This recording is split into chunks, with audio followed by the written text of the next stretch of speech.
কথা বলে অর্জুন সিং বিজেপি ছেড়ে দিয়ে তৃণমূলে এসেছিল, জুট ইন্ডাস্ট্রি কি চেঞ্জ হয়েছে এবং আপনি এলে কি চেঞ্জ করবেন?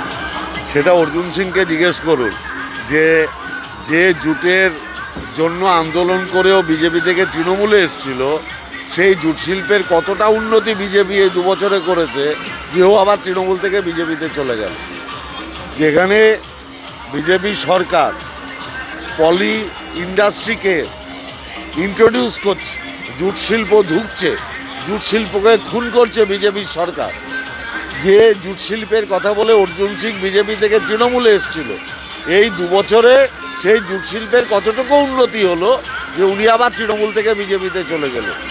আপনি বলছিলেন সাংসদ হিসেবে নির্বাচিত হলে এই জুট নিয়ে বেশ কিছু সিদ্ধান্ত মমতা বন্দ্যোপাধ্যায় প্রথম যখন এমপি হন, তখন তৎকালীন শিল্পমন্ত্রী বেঙ্গল রায়ের ঘরের সামনে ধর্ণা দিয়েছিলেন এই জুট